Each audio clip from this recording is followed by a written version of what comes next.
Opa, pa smo nazaj v oddaji Ta veseli dan, z mano je še vedno Janin Klemenčič in pogovarjava se o njegovem popotovanju čez Jamajko. Kaj si bova zdaj pogledala? Malo bo danes nima prav ne vem koliko časa, tako da bo bolj ali manj najprej si Kingston pogledala, pol bo šla pa v severno Jamajko, pa zahodno Jamajko, pa tako naprej. Stvar je bila pa taka, da sva takrat šla to s prijateljico in je bilo takrat tlik slučajno ugodno, drugače sploh ne bi šla tja, ko sva rekla, čakaj, za tole ceno pa skoraj morava iti enkrat po zimi, včasih pridejo kakšne take neverjetne cene, tako kot so danes še vedno, se splača malo pogledati po internetu. In sva preko Londona, pa še v Londonu sva imela en dan pauze in takrat je še British častil hotel, če se danes ne dela več. Res? Ker je bil prvi dan, pa sva priletela v London, naslednji dan sva šla pa naprej. No, tega zdaj ni več. In potem na Jamajki prva stvar je to, da so prijetno visoke cene tam. Usluge so približno take kot kje druge, se pravi bolj drvarnice tam, kjer spiš, ampak cene pa najnižje, kar je bilo v precej zahojenem, zakotnem kraju na severni Jamajki, bilo $10 za tako minimalno res 2 kvadratna metra sobo. Drugače smo pa kar bliže $20–25, kar hitro. Pa kar je še bolj presenetljivo, zelo draga, ne samo hrana, ampak predvsem sadje. Pa ga imajo na tone, če ga oni izvažajo, tam je Jamajka ena od glavnih izvoznikov banan. In so banane neverjetno drage, no prav verjetno. Naprimer? Za $1 jih dobiš kakšne 4 ali 5. Predvsej dražje kot pri nas, prav neverjetno. V smislu banan smo pa zdaj najedli, ne? Nač.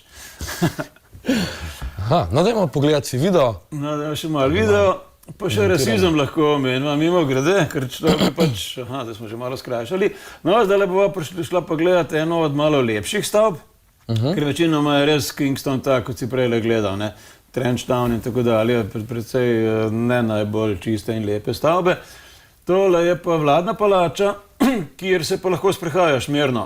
In pač je park odprt, noto seveda ne moreš, ker so stražarji, ampak vsak pa lahko pride in si pač pogleda do tiste točke, kjer se hodi. Tale drevesa, pa ne vem, če boš vedel, oziroma kakšna je njihova značilnost. No, zdaj pa že malo vidiš. Kaj so tarzanke? Kaj? So tarzanke tole? Tarzanke, ne glih, je pa to ena rastlina, ki ima zračne korenine in tole, kar vidiš, niso debla, ampak je deblo tam nekje na sredini, ki se ga sploh skoraj ne vidi več. Fikus je tole. Tako, kot ga imaš ti doma v dnevni sobi, recimo. Ampak zelo str.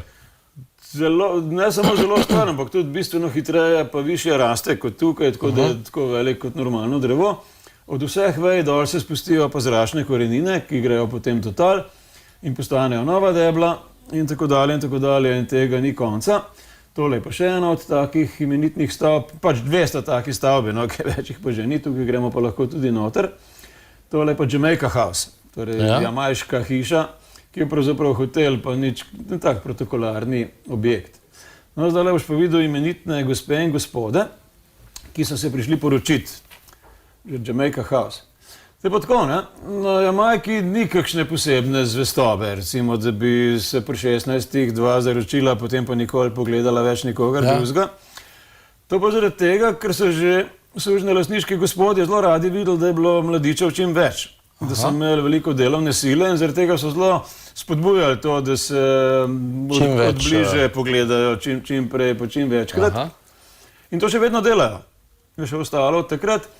Tako da praktično na Jamajki ne boš videl bratov in sester. So samo pol brate in pol sestre, ker fantje so pač precej poskočni in skačejo z cveta na cvet.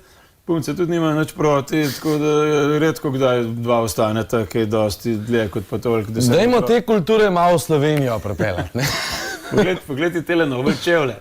Zdaj, oni se zresnejo pač kasneje, ko so že takile gospe in gospodje, kakor jih vidiš tam po 40-ih, 50-ih, takrat je pa čas, da se poročijo. Kaj češ tam mladiče preganja, da se bojo poročili, če pa takrat še ni čas za to, ker se morajo najprej malo živeti. No, pogled take čevlje, imaš ti take nove? Ne, kje? No, vidiš.